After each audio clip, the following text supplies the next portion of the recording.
Bismillahirrahmanirrahim and Assalamu alaikum my dear students. I am Rifa Jahan from Learning with Rifa Jahan YouTube channel. So as you all know that we are discussing chapter number 13 gases exchange. So today I would like to discuss another topic with all of you, and that is respiration in birds. So without wasting of any time, let's move on to the next slide and let's start our today's interesting topic. Yes, this is the main slide जहाँ से हमारा आज का topic start होता है। सो बहुत interesting lecture video होने जा रही है आज की, क्योंकि आज हमने रेस्पिरेशन का मैकेनिज्म डिस्कस करना है बर्ड्स में। ठीक है, चले टाइम नहीं वेस्ट करते, पहले पॉइंट की तरफ आते हैं। कहते हैं कि अगर रेस्पिरेटरी सिस्टम की बात की जाए, बर्ड्स के रेस्पिरेटरी सिस्टम की बात की जाए, तो वो मोस्ट एफिशिएंट और एलैबोरेट होता है। यस, अब सवाल ये आता है कि बाकी लिविंग ऑर्गेनिज्म में तो हमने नहीं कहा कि उनका रेस्पिरेटरी सिस्टम मोस्ट एफिशिएंट होता है, लेकिन बर्ड्स में हम ऐसा कह रहे हैं। ऐसा क्यों है? इसकी लॉजिकल रीजन क्या है? सो इसकी लॉजिकल रीजन मैं आपको देती हूँ। क्योंकि आपको पता है कि जो बर्ड्स हैं उन्होंने फ्लाई करना होता है और वो एयर में फ्लाई कर रहे होते हैं। सो उनका एनवायरनमेंट एयर है। ठीक है, अच्छा, उसके बाद उनको ना बहुत ज्यादा हाई अमाउंट में ऑक्सीजन की जरूरत होती है। क्यों? क्योंकि बर्ड्स की बात की जाए तो ये थकते नहीं और ये थक नहीं सकते। आप अंदाजा लगाएं, अगर बर्ड जो है वो फ्लाई करते करते रास्ते में थक जाएंगे तो क्या वो स्टे कहाँ करेंगे? किसी बेंच पे बैठेंगे? क्या कोई बेड होता है वहाँ? नहीं। तो यहाँ से आप अंदाजा लगा लें कि बर्ड्स की बात की जाए तो इनका जो मेटाबॉलिक रेट होता है वो बहुत हाई मेटाबॉलिक रेट होता है as compare to other animals की बात की जाए, क्योंकि बर्ड जो है वो एक्टिव एनिमल्स माने जाते हैं। अच्छा, ये एक्टिव एनिमल्स क्यों माने जाते हैं? इनका मैं कंपैरिजन आपको करवा देती हूँ ह्यूमन से, ताकि आपको ये पॉइंट थोड़ा ज्यादा अच्छे समझ आ जाए।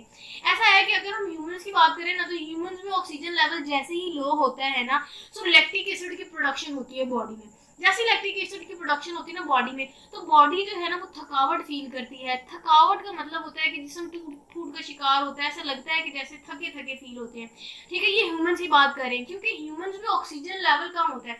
इसका मतलब ये है कि अगर हम बर्ड्स की बात करें तो उनको जरूरत होती है लार्ज अमाउंट ऑफ ऑक्सीजन की, क्योंकि उन्होंने रहना ही हवा में है। उनका जो इन्वायरमेंट है वो हवा है, इवन वो हवा में फ्लाई कर रहे होते हैं। ठीक है, तो उनके पास अगर उनकी नीड्स को देखें तो उनको ऑक्सीजन की बहुत हद तक जरूरत होती है। इवन वो उस जरूरत को पूरा भी कर रहे होते हैं, क्योंकि हमने कहा किसी भी एनिमल की बॉडी में अगर ऑक्सीजन लेवल डाउन होगा तो उनकी बॉडी में ऑटोमेटिकली लैक्टिक एसिड की प्रोडक्शन होगी, जिसकी वजह से थकावट फील होती है किसी भी बॉडी में। ठीक है, अब इनमें क्योंकि हमने कहा कि ये एक्टिव एनिमल्स हैं, इनका मेटाबॉलिक रेट बहुत हाई होता है, इनके अंदर जो ऑक्सीजन की लेवल है वो मेंटेन रहता है और बहुत हद तक इनको ऑक्सीजन की जरूरत होती है। जैसे ज्यादा अमाउंट में ऑक्सीजन चाहिए, इवन ये मेंटेन करते हैं, तो ये थकावट नहीं फील करते। ये बड़े एक्टिव एनिमल है, क्योंकि चांस ही नहीं है ना थकावट फील करने का। अगर ये आपको कह सकते फ्लाई कर रहे हैं, रास्ते में मैंने आपको बताया कि अगर ये थक जाएंगे तो क्या ये कहीं स्टे करेंगे? नहीं। एवं अगर इन्होंने अपने घोंसले से बहुत दूर जाना भी है तो वहां से इन्होंने अपने घोंसले में वापस भी आना है, तो इनमें चांस ही नहीं है थकने का। ठीक है, यही वजह है कि हम कहते हैं कि इनका जो मेटाबॉलिक रेट है वो बहुत हाई होता है। अच्छा जी, उसके बाद कहते हैं कि अगर हम रेस्पिरेटरी सिस्टम की बात करें ना बर्ड्स में, वो बहुत अच्छे से अरेंज होता है। अल्लाह ताला ने इनके पास बहुत खास मैकेनिज्म रखा है। इनके जो स्ट्रक्चर है वो बहुत well defined, well properly executed होते हैं, वेल अरेंज्ड होते हैं।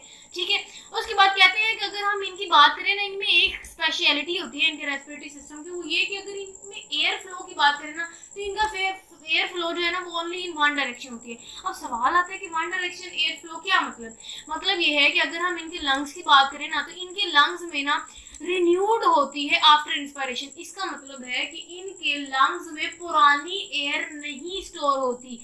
ऐसे होता है कि पुरानी एयर आई, वो फौरन बाहर, वहां से नई एयर। इसका मतलब कि नई एयर जो है वो कभी भी पुरानी एयर से शामिल नहीं होगी या मिक्स नहीं होगी। इसका मैं अगर आपको कंपैरिजन कर रहा हूँ ह्यूमंस के साथ, तो ह्यूमंस में आपको पता है कि क्योंकि ह्यूमंस में लंग्स के अंदर पुरानी एयर भी मौजूद होती है, वहां से हम नया सांस ले लेते हैं, तो पुरानी और नई एयर मिक्स हो जाती है। लेकिन अगर हम इनमें बात करें, बर्ड्स में जो रेस्पिरेटरी सिस्टम है उनमें वन फ्लो ऑफ एयर होता है, एक ही डायरेक्शन की तरफ एयर मूव करती है, जिसकी वजह से हमेशा लंग्स में रिन्यूड होती रहती है, दोबारा से ताज़ी हवा आ जाती है आफ्टर इंस्पायरेशन। जैसे वो सांस लेते हैं ताज़ी हवा आ जाती है, क्योंकि हवा का चांस ही नहीं कि वो पुरानी हवा के साथ मिक्स करे, क्योंकि यहाँ से हवा शामिल होगी, न्यू एयर यहाँ से आई और पुरानी एयर यहाँ से वापस। समझ आ गई? न्यू एयर यहाँ से आई, पुरानी एयर यहाँ से वापस, इसका मतलब मिक्स होने का चांस ही नहीं है। सही है। जैसा कि आप कह लें कि अगर मैंने एक रूम है ना, रूम के सामने दरवाजा और उस तो सामने दरवाजे के बिल्कुल ऑपोजिट अगर मैंने विंडो रख दी, ठीक है, सो यहाँ से इस विंडो से एयर एंटर होगी, जो पुरानी एयर है वो ऑटोमेटिकली दरवाजे से खारिज हो जाएगी, ठीक है। तो ये एक सिंगल फ्लो होता है एयर का। ये मैंने बहुत डिटेल से आपको समझाने की जरूरत यही थी ताकि आप समझ सकें और आपको एग्जांपल्स माइंड में रहेंगी तो आप ये पॉइंट कभी भूलेंगे नहीं। Next very very very important short question, even मैंने आपके साथ नीचे मेंशन भी किया कि पैराब्रोंकाई क्या होता है। सबसे पहले मैं आपको एग्जांपल दे दूं, अगेन ह्यूमंस ह्यूमंस ह्यूमंस, मैं इसलिए आपको ह्यूमंस की एग्जांपल देती हूँ, ये कंपैरिजन करवा रही होती है ह्यूमंस के साथ क्योंकि हम रिलेट कर सकते हैं और आपने ह्यूमंस को एज कम्पेयर टू बाकी लिविंग ऑर्गेनिज्म थोड़ा ज्यादा इंटरेस्ट लेके पढ़ा होता है, ठीक है।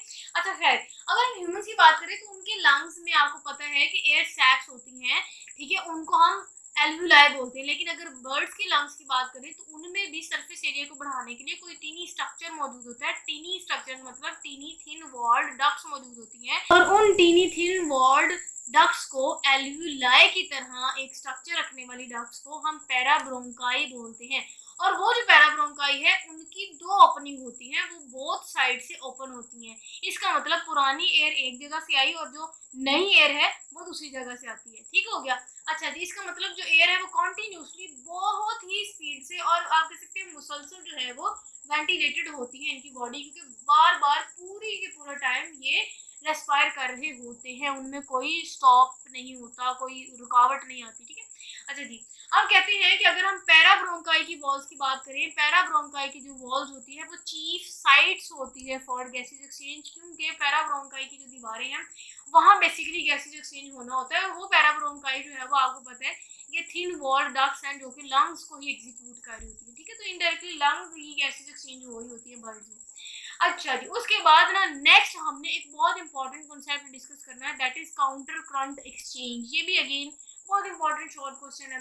तो कहते हैं कि अगर अब हम डायरेक्शंस की बात करें ना, ब्लड के डायरेक्शन की और एयर के डायरेक्शन की, तो ये ऑपोजिट होता है। यस, अगर हम ब्लड फ्लो की बात करें इन द लंग्स वो ऑपोजिट डायरेक्शन से आता है। अगर हम एयर फ्लो की बात करें पैराब्रोंकाई की तो उनकी डायरेक्शन ऑपोजिट होती है। सो ये काउंटर करंट एक्सचेंज की क्या जरूरत पड़ी, मतलब कि काउंटर करंट का मतलब है कि अगर ब्लड का फ्लो इस तरफ है लंग्स में, ठीक है, सो जो दूसरा है ना एयर फ्लो वो इस तरफ है।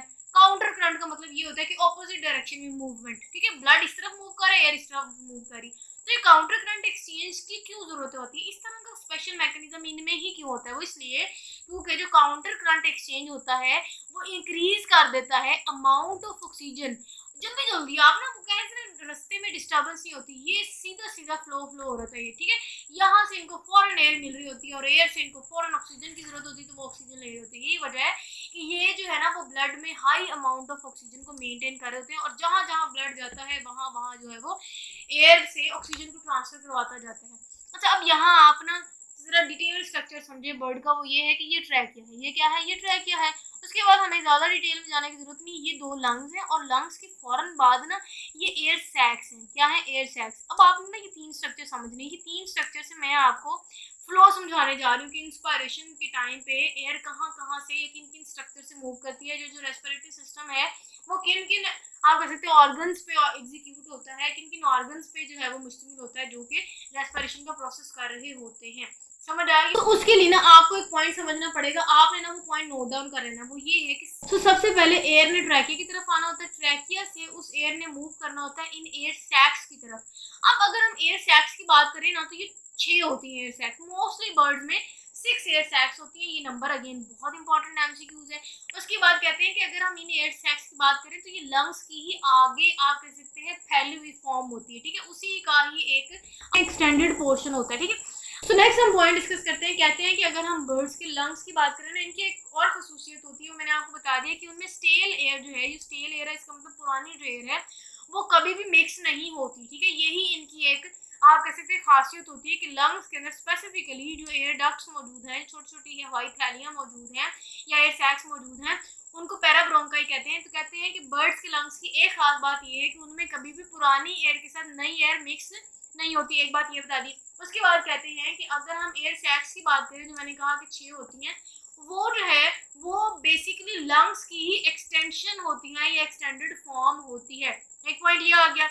उसके बाद कहते हैं कि अब इन एयर सैक्स से क्या फायदा, लंग्स को क्यों आगे इस तरह एक्सटेंडेड फॉर्म शो करनी पड़ती है, ठीक है। ह्यूमंस में तो ऐसा नहीं है, ह्यूमंस में तो लंग्स की कोई एक्सटेंडेड फॉर्म हमने नहीं पढ़ी, बर्ड्स में ही ऐसा क्यों होता है, क्योंकि मैंने आपको कहा इनको बहुत हाई अमाउंट में ऑक्सीजन की ज़रूरत होती है। और ये जो छः आपको एयर सैक्स नज़र आ रही है ना, ये 6 एयर सैक्स जो है वो भाग के हर हर पार्ट में जाने की कोशिश करती है। इवन ये बोन्स में भी पेनिट्रेट करती है। यस, ये जो एयर सैक्स हैं ये रीच करती हैं ऑल पार्ट, तमाम हिस्सों तक बर्ड्स के मूव करती है। इवन ये बर्ड्स के बोन्स में भी पेनिट्रेट करती हैं। समझ आ गई? सो कहते हैं कि अगर हम एयर सैक्स के नंबर की बात करें ना, तो यहाँ 6 होते हैं, लेकिन मोस्टली इनमें 9 भी नंबर देखा जाता है एयर सैक्स का। ठीक है, मोस्ट बर्ड्स में 9 नंबर भी देखा जाता है। अच्छा, इनका मकसद ये होता है कि इन्होंने जैसे ही एटमॉस्फेरिक प्रेशर को बेयर करना होता है, ये फूल जाती है। इन्फ्लेटेड का मतलब होता है ये फूल जाती हैं, और जैसे ही हवा फिर ट्रैकिया से होते हुए एयर सैक्स में आएंगी, ये फूल जाएंगी, और जैसे ही ये फूलेंगी तो फिर क्या होगा कि रिब्स जो है वो रेज अप हो जाती है, मतलब रिब्स अपवर्ड की तरफ मूव कर जाती है। जैसे ही रिब्स अपवर्ड या फॉरवर्ड मूव करती है ना, तो क्या होता है कि एक एक पार्ट तक जो है वो एयर चले जाती है, और एयर चले जाती है इसका मतलब कि ऑक्सीजन चले जाती है। समझ आ गई कि एयर सैक्स क्यों है, ये लंग्स की क्यों एक्सटेंशन की फॉर्म है, ताकि ये एक एक हिस्से तक जाके जल्दी से जल्दी ऑक्सीजन को सप्लाई कर सके। उसके मतलब नेक्स्ट यही लिखा हुआ है, कहते हैं कि इन्फ्लेटेड जो एयर सैक्स होती है ना, ये एक्ट करती हैं एज अ बिलोज। बिलोज क्या होता है? फूकनी का मतलब फूकनी का नहीं पता? जिनको तो फूकनी का नहीं पता वो कमेंट सेक्शन में पूछिएगा, क्योंकि उन मम्मी डैडी बच्चों को, उन बर्गर बॉयज़ को और बर्गर गर्ल्स को मैं बताऊंगी कि जो है वो फूकनी क्या होता है। नहीं तो आप अपनी मदर से पूछ लें। अच्छा जी, खैर मैं ही बता देती हूँ, इतना कहाँ आप लेक्चर छोड़े और अपनी अम्माओं से या बाओं से पूछे, अब्बा जी अम्मा जी ये फूकनी क्या होता है। मैम ने कहा कि पूछ के कमेंट्स में ज़रूर बताना है। एनीवेज, जोक्स अपार्ट, सो आपको मैं बता दूं कि गांव में आपने अभी भी देखा होगा कि मिट्टी के चूल्हे होते हैं, और उनमें लकड़ी जला के जो है वो आग जलाई जाती है, खाना पकाया जाता है। तो फूकनी एक ऐसा स्ट्रक्चर है, एक ऐसा आला है जिसको इस्तेमाल किया जाता है, और उसको इस्तेमाल करके आग को तेज किया जाता है। फूकनी के स्ट्रक्चर की बात करें, वो ट्यूब लाइक होता है, उनमें 2 ओपनिंग होती है, एक इस तरफ और एक उस तरफ, ऑपोजिट डायरेक्शन में इनके होल्स होते हैं। सो वन डायरेक्शन दिखाने का मकसद ये है कि एयर सैक जो है वो फूकने के तौर पे एक्ट करती है। कितना फनी वर्ड है फूकनी फूकने के तौर पे एक्ट करती है, क्योंकि वो जल्दी से ऑक्सीजन को फू कर देती है, और डिफरेंट डिफरेंट डिफरेंट ऑर्गन्स तक, डिफरेंट सेल्स तक उसको पेनिट्रेट करवा देते हैं। ठीक है, तो फूकने के तौर पे एक्ट करती हैं सैक्स, और उनको उस एयर को भेज देती हैं इनटू पैराब्रोंकाई, और पैराब्रोंकाई में ही गैसेज एक्सचेंज हो रही होती है। अब पूरा का पूरा प्रोसेस समझ गए आप? एयर आई ट्रैकिया में, ट्रैकिया के बाद वो आई इस फूकनी नुमा स्ट्रक्चर जिसको हमने कहा कि एयर सैक्स। ठीक है, अब इन एयर सैक्स में क्या होना होता है कि जितनी भी बॉडी से कार्बन डाइऑक्साइड है वो इन एयर सैक्स ने रिसीव करनी होती है। ठीक है, और वो रिसीव करने के बाद वो उसको लंग्स में भेज देती है, कार्बन डाइऑक्साइड को लंग्स में भेज दी, और फिर लंग्स से ऑक्सीजन को वो फिर फूकनी नुमा स्ट्रक्चर एयर सैक्स रिसीव करते हैं, और उनको पूरी की पूरी बॉडी पे वो फैला देते हैं या भेज देते हैं। So this is all about our today's lecture video. I hope आपको बहुत अच्छे से समझ आई होगी। इसमें हमने ना सिर्फ रेस्पिरेटरी सिस्टम डिस्कस किया, डिफरेंट ऑर्गन्स डिस्कस किए बर्ड्स के जो कि रेस्पिरेशन में हेल्प कर रहे थे, बल्कि पूरे का पूरा मैकेनिज्म डिस्कस किया। आई होप आपको बहुत अच्छे से समझ आई होगी। मैं आपको बता दूं कि अब से ना नेक्स्ट जो हमारा पोर्शन स्टार्ट हो रहा है ना, वो ह्यूमंस रिलेटेड होगा। हमने अब क्या करना है कि हमने अब रेस्पिरेशन डिस्कस करनी है ह्यूमंस में, और जो जो रेस्पिरेटरी सिस्टम में डिफरेंट ऑर्गन्स आ जाते हैं ह्यूमंस में, वो डिस्कस करना है कि उनमें रेस्पिरेशन का प्रोसेस कैसे वो एग्जीक्यूट करवा रहे होते हैं, और लास्ट में हम फिर रेस्पिरेटरी डिसऑर्डर्स भी डिस्कस करेंगे। सो अभी तक चैप्टर का एक पोर्शन हमारा अल्हम्दुलिल्लाह स्टार्ट हो गया, 3 पोर्शन है, रिमेनिंग 2 पोर्शन रह गए, वो इंशाल्लाह मैं आपके साथ डिस्कस करूंगी। अगर आपने कुछ पूछना कमेंट सेक्शन में पूछिएगा, फीडबैक लास्ट में दीजिएगा, चैनल को सब्सक्राइब करना ना भूलिएगा, बेल आइकन भी प्रेस कीजिएगा, आपका ही भला होगा, क्योंकि इस चैनल रिलेटेड जितनी भी न्यू अपडेट्स होंगी वो बर वक्त आप तक पहुंच जाएंगी इंशाल्लाह। नेक्स्ट मुलाकात होती है, till then you all have to stay connected and अल्लाह हाफिज।